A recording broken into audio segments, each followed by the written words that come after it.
Aming mga kasama, ako po'y humihingi ng paumanhin sapagkat dito pong nakaraang linggo, lumabas po sa mga balita na may aligasyon na ako daw po ay hindi sumusunod sa batas. Ito po ay nakalulungkot para sa isang senador, sa isang senator judge, ang masabihan na hindi sumusunod sa batas. Samantalang nung tayo po ay merong mahal na saksi dito, pinaalala po natin sa kanya na harapin ang batas. Noong nakaraang linggo, ang atin pong kaibigan na ombudsman, ang sinabi po ng mahal na ombudsman na ako daw po ay hindi sumunod sa kanilang pasabi na mag-file ng aking counter affidavit. Nakakalungkot po ito sapagkat hindi po ito totoo. Inaamin ko po sa inyo kung ICC lang, hindi po talaga ako susunod.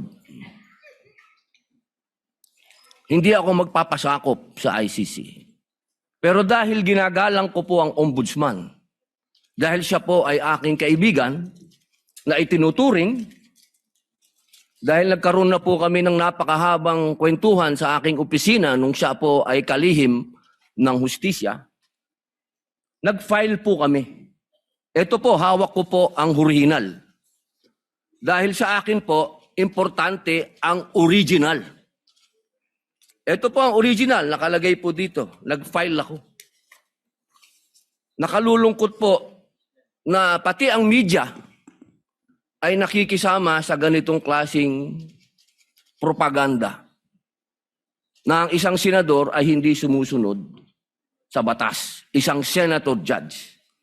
Ito po, maaari ko po kayong bigyan ng kopya, mga mahal kong kasama, para mapatunayan na hindi ko po kayo ilalagay sa kahihiyan. Ako po ay nag-submit ng aking counter affidavit. At ganun din po, humihiling din po ako sa aking mga kasama, lalong-lalo na po sa aking kaibigan, Ginoong Pangulo, na sa mga ganitong pagkakataon, hinihingi ko po na tulungan din po ninyo kami.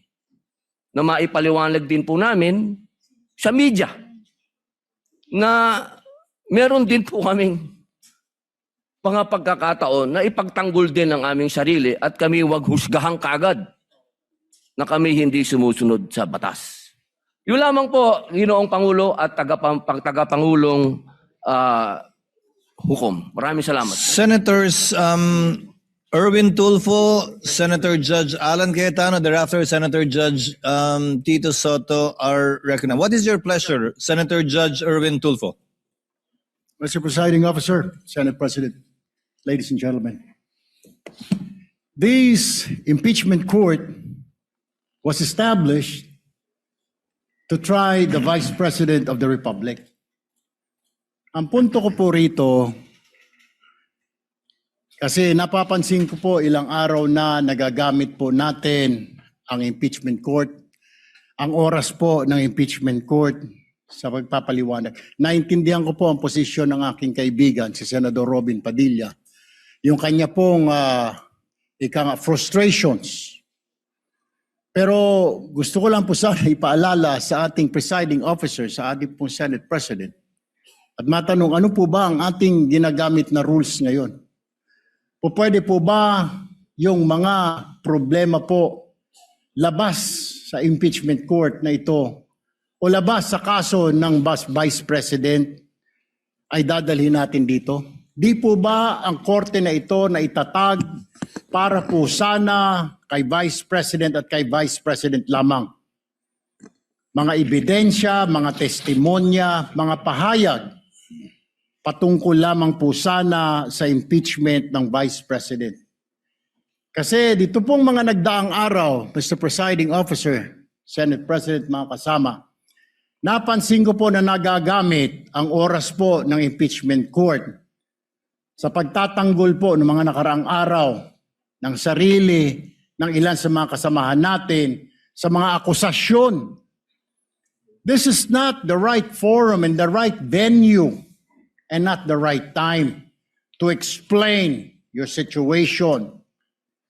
Kung gusto po ninyong mag-eksplika ng inyong mga saloobin, problema, maaari naman po ninyong gawin yan sa labas po ng oras ng impeachment court.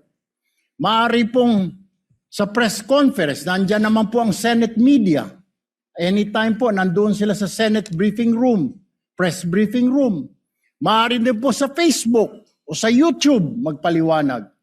Huwag po nating gamitin ang oras ng impeachment court sa pagpapaliwanag o sa pagtatanggol ng ating mga sarili simula pa po noong nakaraang linggo.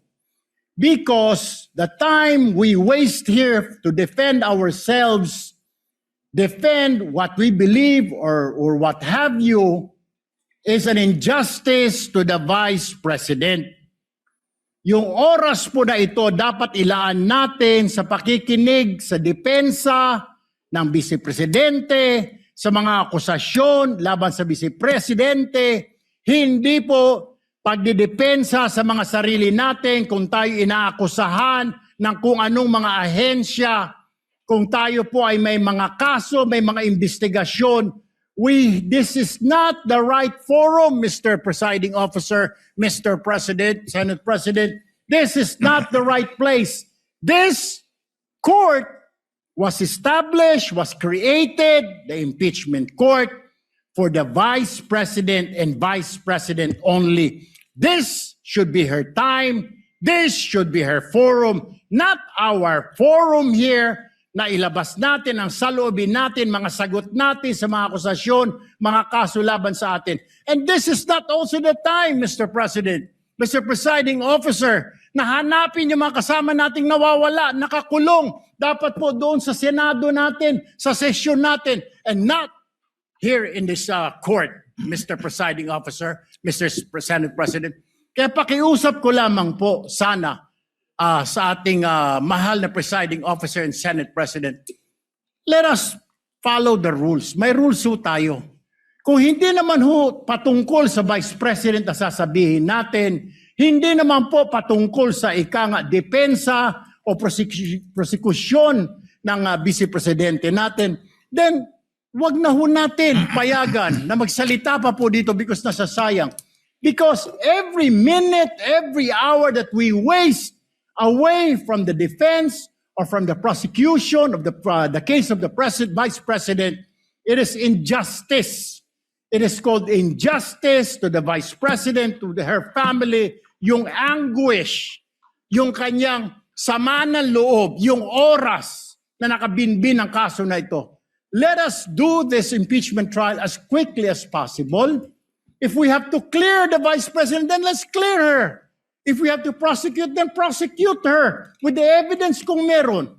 Not waste our time kung ano-ano sinasabi natin dito to protect ourselves, to defend ourselves. This is not the right forum, Mr. Presiding Officer. Kindly wind up, Mr. Senator Senate Judge President. Erwin Tulfo. This is not the right forum for us to defend ourselves. Bring it somewhere else. Bring it to the press. Bring it to the social media, but not here. Thank you, Mr. President.